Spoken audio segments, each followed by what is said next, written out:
ਸਤਿ ਸ਼੍ਰੀ ਅਕਾਲ ਜੀ। ਈ learning channel 'ਤੇ ਆਪ ਸਭ ਦਾ ਸਵਾਗਤ ਹੈ। ਅੱਜ ਦੀ ਵੀਡੀਓ ਦੇ ਵਿੱਚ ਅਸੀਂ parts of speech the 6th part ਯਾਨੀ ਕੰਜੰਕਸ਼ਨ ਇਸ ਦੇ ਬਾਰੇ ਅਸੀਂ ਡਿਟੇਲ ਵਿੱਚ ਪੜਾਂਗੇ। ਸਭ ਤੋਂ ਪਹਿਲਾਂ ਕੰਜੰਕਸ਼ਨ ਹੈ ਕਿ ਇਟ ਇਜ਼ ਅ ਵਰਡ, ਇਹ ਉਹ ਸ਼ਬਦ ਹੁੰਦਾ ਹੈ ਜਿਹੜਾ ਅਸੀਂ ਯੂਜ਼ ਕਰਦੇ ਹਾਂ ਕਨੈਕਟ ਕਰਨ ਦੇ ਲਈ, ਜੋੜਨ ਦੇ ਲਈ ਕਿਸ ਨੂੰ, ਵਰਡਸ ਯਾਨੀ ਸ਼ਬਦਾਂ ਨੂੰ, ਫਰੇਜ਼ਿਸ ਨੂੰ ਤੇ ਕਲੌਜ਼ਸ। ਕਲੌਜ਼ ਕੀ ਹੁੰਦੇ ਹਨ? ਕਲੌਜ਼ ਹੁੰਦੇ ਹਨ group of word that contain at least a subject and a verb. ਉਹ ਵਰਡਸ ਦਾ ਗਰੁੱਪ ਜਿਹਦੇ ਵਿੱਚ ਸਬਜੈਕਟ ਤੇ ਵਰਬ ਘੱਟੋ ਘੱਟ ਹੋਣ, ਉਹਨਾਂ ਨੂੰ ਆਪਾਂ ਕੀ ਬੋਲਦੇ ਹਾਂ? ਕਲੌਜ਼। ਫੋਰ ਐਗਜ਼ਾਮਪਲ, ਕੰਜੰਕਸ਼ਨ ਦੀ ਅਸੀਂ ਐਗਜ਼ਾਮਪਲ ਲੈਂਦੇ ਹਾਂ and, or, but, because, for, if and when. Conjunction ਦੀਆਂ ਅੱਗੇ 3 ਟਾਈਪਸ ਹੁੰਦੀਆਂ ਨੇ। First one is coordinating, second one is subordinating, third one is correlative. First one is coordinating conjunction, used to connect items that are grammatically equal।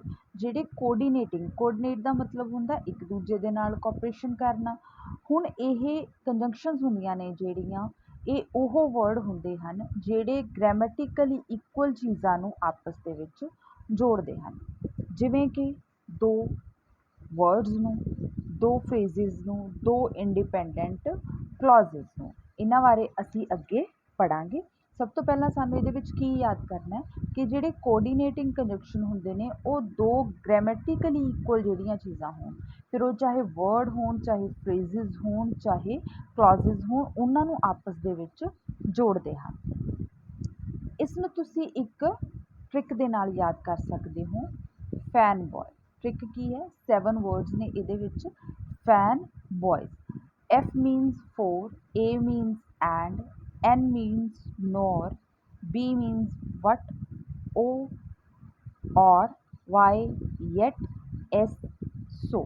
ਇਹ ਹੈ ਤੁਹਾਡੀ ਇੱਕ trick ਕੋਆਰਡੀਨੇਟਿੰਗ ਕੰਜੰਕਸ਼ਨਸ ਨੂੰ ਯਾਦ ਕਰਨ ਦੀ।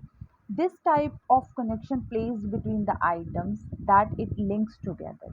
ਇਹ ਜਿਹੜੀਆਂ ਕੰਜੰਕਸ਼ਨਸ ਹੁੰਦੀਆਂ ਨੇ, ਇਹ ਦੋ ਚੀਜ਼ਾਂ ਨੂੰ ਆਪਸ ਦੇ ਵਿੱਚ ਲਿੰਕ ਕਰਦੀਆਂ ਹਨ ਜਿਹੜੀਆਂ ਕਿ ਗ੍ਰਾਮੈਟੀਕਲੀ ਇਕੁਅਲ ਹੁੰਦੀਆਂ ਨੇ। They can join two nouns, verbs, adjective etcetera. ਇਹ ਕੀ ਜੁਆਇਨ ਕਰਦੀਆਂ ਨੇ? ਜਾਂ ਫਿਰ ਦੋ ਨਾਮ ਨੂੰ, ਦੋ ਕਿਰਿਆਵਾਂ ਨੂੰ, ਦੋ ਵਿਸ਼ੇਸ਼ਣਾਂ ਨੂੰ ਆਪਸ ਦੇ ਵਿੱਚ ਜੋੜਦੀਆਂ ਹਨ। ਅੱਗੇ ਅਸੀਂ ਇਸ ਦੀ ਐਗਜ਼ਾਮਪਲ ਲੈਂਦੇ ਹਾਂ। First one is the data. The data was gathered through questionnaires and interviews। First ਦੇ ਵਿੱਚ ਜਿਹੜਾ ਡਾਟਾ ਹੈ ਉਹ ਦੋ ਤਰੀਕਿਆਂ ਦੇ ਨਾਲ ਗਿਆ ਹੈ। ਇੱਕ ਉਹਦੇ ਵਿੱਚ ਕੁਐਸਚਨਸ ਪੁੱਛੇ ਗਏ ਹਨ, ਕੁਐਸਚਨਰੀਜ਼, ਦੂਸਰਾ ਉਹਦੇ ਵਿੱਚ ਇੰਟਰਵਿਊ ਲਿਆ ਗਿਆ ਹੈ। ਇਹਦੇ ਵਿੱਚ ਜਿਹੜੇ ਕੁਐਸਚਨਰੀ ਤੇ ਇੰਟਰਵਿਊ ਹੈ, ਇਹ ਦੋਨੇ ਕੀ ਨੇ? ਆਪਸ 'ਚ ਇਕੁਅਲ ਨੇ। ਦੋ ਤਰੀਕੇ ਹਨ ਇੰਟਰਵਿਊ ਤੁਹਾਡਾ ਸਰਵੇ ਕੰਡਕਟ ਕਰਨ ਦੇ। Number 2, I don't like to run or swim. ਮੈਨੂੰ ਇਹ ਜਦੋਂ ਆਪਣੇ ਕੋਲ ਦੋਨੋਂ ਚੀਜ਼ਾਂ ਆਪਸ਼ਨ ਦੇ ਵਿੱਚ, ਹੁਣ ਇਹ ਦੱਸਣ ਵਾਲੇ ਦੇ ਅਨੁਸਾਰ ਉਹਨੂੰ ਦੋਨੋਂ ਚੀਜ਼ਾਂ ਨਹੀਂ ਪਸੰਦ, ਨਾ ਹੀ ਰਨਿੰਗ ਨਾ ਹੀ swimming. I don't like to run or swim. ਮੈਂ ਨਹੀਂ ਪਸੰਦ ਕਰਦਾ ਹਾਂ ਭੱਜਣਾ ਜਾਂ ਤੈਰਨਾ। Number 3, he was clever but lazy. ਉਹ ਚਾਲਾਕ ਹੈ ਪਰ, ਬਟ ਦਾ ਮਤਲਬ ਹੁੰਦਾ ਹੈ ਪਰ। ਉਹ ਚਲਾਕ ਤਾਂ ਹੈ ਪਰ ਉਹ ਕੀ ਹੈ? ਲੇਜ਼ੀ ਹੈ। ਲੇਜ਼ੀ ਮੀਨਸ ਸੁਸਤ। ਨੰਬਰ 2, ਫਰੇਜ਼ਿਸ। ਸ਼ੀ ਯੂਜ਼ਲੀ ਸਟੱਡੀਜ਼ ਇਨ ਦ ਲਾਇਬ੍ਰੇਰੀ ਔਰ ਐਟ ਅ ਕੈਫੇ। ਹੁਣ ਇਹਦੇ ਵਿੱਚ ਦੋ ਫਰੇਜ਼ ਨੇ, ਇੱਕ ਤਾਂ ਉਹ ਲਾਇਬ੍ਰੇਰੀ ਦੇ ਵਿੱਚ ਸਟੱਡੀ ਕਰਦਾ ਆਪਸ਼ਨ ਹੋ ਸਕਦਾ, ਇੱਕ ਉਹ ਕੈਫੇ ਦੇ ਵਿੱਚ ਪੜ੍ਹਦਾ ਹੋ ਸਕਦਾ। ਇਨ ਦਾ ਲਾਇਬ੍ਰੇਰੀ, ਐਟ ਦਾ ਕੈਫੇ। ਹੁਣ ਦੋਨਾਂ ਫਰੇਜ਼ਿਸ ਨੂੰ ਜੋੜਨ ਦੇ ਲਈ ਅਸੀਂ ਕੀ ਹੈ? ਔਰ ਵਰਡ ਦੀ ਵਰਤੋਂ ਕੀਤੀ ਹੈ ਕਿ ਉਹ ਯੂਜ਼ਲੀ ਪੜ੍ਹਾਈ ਕਰਦੀ ਹੈ ਜਾਂ ਤਾਂ ਫਿਰ ਲਾਇਬ੍ਰੇਰੀ ਦੇ ਵਿੱਚ ਬੈਠ ਕੇ, ਇਨ ਦਾ ਲਾਇਬ੍ਰੇਰੀ, ਜਾਂ ਫਿਰ ਕੈਫੇ 'ਤੇ bad. Second one is independent clauses. Independent clauses stand on its own as a full sentence expressing a complete thought. Independent clauses ਕਿਹੜੇ ਹੁੰਦੇ ਨੇ ਜਿਹੜੇ ਫੁੱਲ ਸੈਂਟੈਂਸ ਹੋਣ ਤੇ ਆਪਣੇ ਆਪ 'ਚ ਇੱਕ ਕੰਪਲੀਟ ਯਾਨੀ ਕਿ ਪੂਰਾ ਜਿਹੜਾ ਵਿਚਾਰ ਹੈ ਆਪਣੇ ਸਾਹਮਣੇ ਰੱਖਦੇ ਹੋਣ। For example, today Jenny Aston is one of the most widely read English novelist. ਅੱਜ ਦੇ ਜ਼ਮਾਨੇ ਦੇ ਵਿੱਚ ਜਿਹੜੀ ਜੌਨੀ ਆਸਟਨ ਹੈ ਉਹ ਇੱਕ ਬਹੁਤ ਜ਼ਿਆਦਾ ਮਸ਼ਹੂਰ ਇੰਗਲਿਸ਼ ਨਾਵਲਿਸਟ ਹੈ, ਅੰਗਰੇਜ਼ੀ ਨਾਵਲਕਾਰ ਹੈ। ਪਰ but she achieved little fame during her lifetime। ਪਰ ਉਹਨੂੰ ਬਹੁਤ ਘੱਟ ਜਿਹੜਾ ਫੇਮ ਮਸ਼ਹੂਰੀ ਮਿਲੀ ਹੈ ਆਪਣੀ ਪੂਰੀ ਜ਼ਿੰਦਗੀ ਦੇ ਵਿੱਚ। Second one is subordinating conjunction।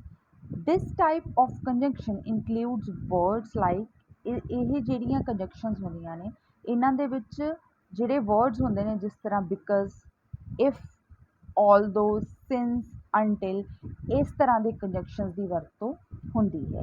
ਇਹ ਕੀ ਇੰਟਰੋਡਿਊਸ ਕਰਦੇ ਨੇ? ਇੱਕ ਡਿਪੈਂਡੈਂਟ ਕਲੌਜ਼। ਡਿਪੈਂਡੈਂਟ ਕਲੌਜ਼ ਕਿਹੜੇ ਹੁੰਦੇ ਹਨ? ਜਿਹੜੇ ਦੂਸਰੇ 'ਤੇ ਨਿਰਭਰ ਕਰਦੇ ਹਨ ਆਪਣੇ ਆਪ ਨੂੰ ਕੰਪਲੀਟ ਕਰਨ ਦੇ ਲਈ, ਆਪਣਾ ਜਿਹੜਾ ਮਤਲਬ ਥੋਟ ਹੈ ਉਹਨੂੰ ਕੰਪਲੀਟਲੀ ਕਨਵੇ ਕਰਨ ਦੇ ਲਈ ਇਹਨਾਂ ਜਿਹੜੇ ਕਲੌਜ਼ਸ ਨੂੰ ਹੁੰਦਾ ਕਿਸੇ ਨਾਲ ਐਡ ਹੋਣਾ ਪੈਂਦਾ, ਅਦਰਵਾਈਜ਼ ਇਹਨਾਂ ਦੀ ਕੋਈ ਵੀ ਕੰਪਲੀਟ ਸੈਂਸ ਨਹੀਂ ਹੁੰਦੀ। ਡਿਪੈਂਡੈਂਟ ਕਲੌਜ਼ ਕਿਹੜੇ ਹੁੰਦੇ ਨੇ? Is a group of word that contain a subject and a verb. ਇਹਨਾਂ ਕੋਲ ਆਪਣਾ ਸਬਜੈਕਟ ਹੁੰਦਾ ਹੈ, ਵਰਬ ਹੁੰਦਾ ਹੈ, ਪਰ ਇਹ ਕੋਈ ਵੀ ਕੰਪਲੀਟ ਸੈਂਸ ਆਪਣੇ ਆਪ ਦੇ ਵਿੱਚ ਨਹੀਂ ਰੱਖਦੇ ਹਨ। ਤਾਂ ਜਿਹੜੇ ਸਬੋਰਡੀਨੇਟਿੰਗ ਕੰਜੰਕਸ਼ਨਸ ਹੁੰਦੇ ਨੇ ਉਹ ਇੰਟਰੋਡਿਊਸ ਕਰਦੇ ਨੇ ਡਿਪੈਂਡੈਂਟ ਕਲੌਜ਼ ਨੂੰ। ਜਿਸ ਤਰ੍ਹਾਂ ਅਸੀਂ ਬਿਕਾਜ਼ ਕਿੱਥੇ ਯੂਜ਼ ਕਰਦੇ ਹਾਂ? ਕਿਸੇ ਚੀਜ਼ ਦਾ ਰੀਜ਼ਨ ਦੇਣ ਦੇ ਲਈ, ਕਾਰਨ ਦੇਣ ਦੇ ਲਈ। ਅਸੀਂ ਜਿਸ ਤਰ੍ਹਾਂ ਐਗਜ਼ਾਮਪਲ ਲਈ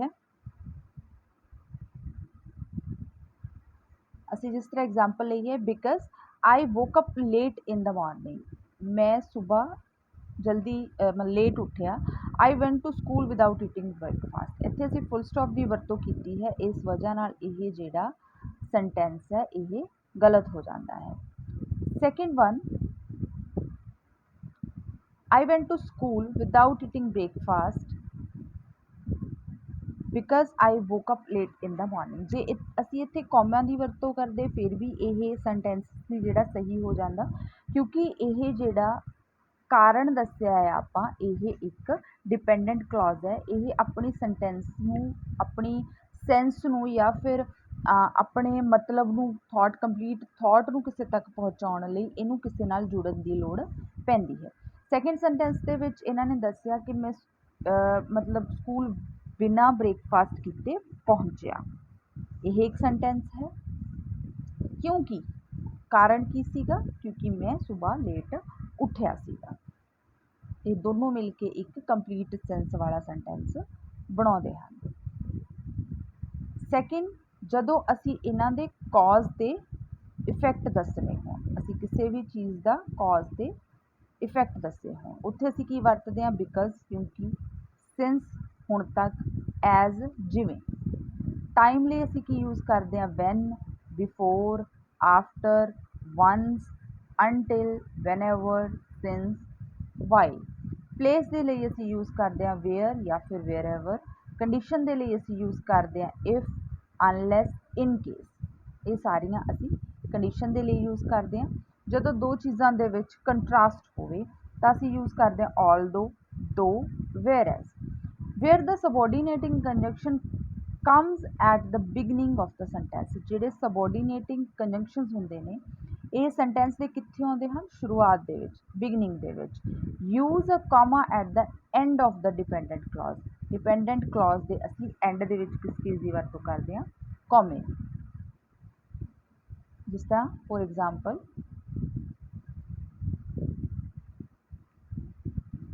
if he succeed in closing the corporate partnership deal, she will receive a major bonus। ਜੇਕਰ ਉਹ succeed, ਕਾਮਯਾਬ ਹੁੰਦੀ ਹੈ ਆਪਣੀ ਜਿਹੜੀ ਕਾਰਪੋਰੇਟਿਵ ਪਾਰਟਨਰਸ਼ਿਪ ਹੈ ਉਸਨੂੰ ਡੀਲ ਕਰਨ ਦੇ ਵਿੱਚ, ਤਾਂ ਉਸਨੂੰ ਮੇਜਰ ਬੋਨਸ ਯਾਨੀ ਕਿ ਮੁਨਾਫਾ ਮਿਲੇਗਾ, ਐਕਸਟਰਾ ਮਿਲੇਗਾ ਪੇ ਦੇ ਵਿੱਚ। Third one is correlative. This type of conjunction always come in a pair. ਇਹ ਇਸ ਤਰ੍ਹਾਂ ਦੀਆਂ ਜਿਹੜੀਆਂ ਕੋਰਿਲੇਟਿਵ ਕੰਜੰਕਸ਼ਨਸ ਹੁੰਦੀਆਂ ਨੇ ਇਹ ਹਮੇਸ਼ਾ ਪੇਅਰ ਦੇ ਵਿੱਚ ਆਉਂਦੀਆਂ ਹਨ। And is use to join, ਇਹ ਜੁਆਇਨ ਹੁੰਦੀਆਂ ਹਨ ਜਿਹੜੀਆਂ ਗ੍ਰਾਮੈਟੀਕਲੀ ਇਕੁਅਲ ਐਲੀਮੈਂਟਸ ਹੁੰਦੀਆਂ ਨੇ ਸੈਂਟੈਂਸ ਦੇ ਵਿੱਚ, ਉਹ ਚਾਹੇ ਨਾਊਨ ਹੋਣ, ਵਰਬ ਹੋਵੇ, ਐਡਵਰਬ ਹੋਵੇ, ਐਡਜੈਕਟਿਵ ਹੋਣ, ਸੌਰੀ ਐਡਵਰਬ ਨਹੀਂ ਐਡਜੈਕਟਿਵ ਹੋਣ। ਫੋਰ ਐਗਜ਼ਾਮਪਲ ਈਦਰ, ਔਰ, ਨੌਰ। ਈਦਰ ਜਦੋਂ ਅਸੀਂ ਦੋ ਚੀਜ਼ਾਂ ਦੇ ਵਿੱਚ ਆਪਸ਼ਨ ਦਿੱਤੀ ਹੋਵੇ, ਚਾਹੇ ਇੱਕ ਚੂਜ਼ ਕਰ ਲਓ ਚਾਹੇ ਸੈਕਿੰਡ ਚੂਜ਼ ਕਰ ਲਓ। ਔਰ ਵੀ ਆਪਸ਼ਨ ਹੁੰਦੀ ਹੈ। ਨੀਦਰ ਦੋਨਾਂ 'ਚੋਂ ਕੋਈ ਵੀ ਨਹੀਂ। ਨੌਰ ਵੀ ਸੇਮ ਹੁੰਦਾ। ਨਾਟ ਇਹ ਕੰਡੀਸ਼ਨਲੀ ਚੇਂਜ ਹੁੰਦੀਆਂ ਰਹਿੰਦੀਆਂ ਨੇ ਚੀਜ਼ਾਂ ਵੀ ਆਪਾਂ ਯੂਜ਼ ਕਿੱਥੇ ਕਰਨੀਆਂ, not only but also, both et cetera.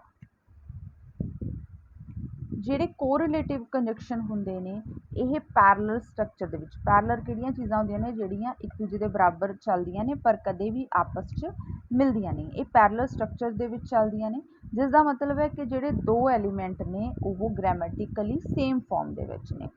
ਜਿਸ ਤਰ੍ਹਾਂ example, she plan to collect data by either using an online survey or phone interview. First example ਹੈ ਜਿਹੜੀ ਉਹ ਸਾਡੀ ਰੋਂਗ ਹੈ। ਕਿਉਂ ਰੋਂਗ ਹੈ? ਕਿਉਂਕਿ she plan to collect data by either using online survey, ਉਹਨੇ ਦੋ ਤਰੀਕਿਆਂ ਦੇ ਨਾਲ ਜਿਹੜਾ ਡਾਟਾ ਕਲੈਕਟ ਕਰਨ ਦੀ ਕੋਸ਼ਿਸ਼ ਕੀਤੀ, ਇੱਕ ਆਨਲਾਈਨ ਸਰਵੇ ਦੇ ਨਾਲ, ਇੱਕ ਫੋਨ ਇੰਟਰਵਿਊ ਦੇ ਨਾਲ। ਇੱਥੇ ਅਸੀਂ ਦੋਨੋਂ ਇਹ ਇਕੁਅਲ ਗ੍ਰਾਮੈਟੀਕਲੀ ਚੀਜ਼ਾਂ ਨੇ, ਇਸ ਲਈ ਅਸੀਂ ਆਨਲਾਈਨ ਸਰਵੇ ਔਰ ਕੰਡਕਟਿੰਗ ਫੋਨ ਇੰਟਰਵਿਊ, ਇੱਥੇ ਵੀ ਅਸੀਂ ਇਹਨੂੰ ਅਲੱਗ ਤੋਂ ਇੱਕ ਸੈਂਟੈਂਸ ਦੇਵਾਂਗੇ। ਵੀਡੀਓ ਦੇਖਣ ਦੇ ਲਈ ਆਪ ਸਭ ਦਾ ਬਹੁਤ ਬਹੁਤ ਧੰਨਵਾਦ। ਵੀਡੀਓ ਪਸੰਦ ਆਈ ਤਾਂ ਚੈਨਲ ਨੂੰ ਸਬਸਕ੍ਰਾਈਬ ਕਰੋ, ਵੀਡੀਓ ਸ਼ੇਅਰ ਕਰੋ, ਲਾਈਕ ਕਰੋ। ਇਸ ਤਰ੍ਹਾਂ ਦੀਆਂ ਹੋਰ ਐਜੂਕੇਸ਼ਨਲ ਵੀਡੀਓਜ਼ ਦੇਖਦੇ ਰਹੋ। ਬਹੁਤ ਬਹੁਤ ਧੰਨਵਾਦ।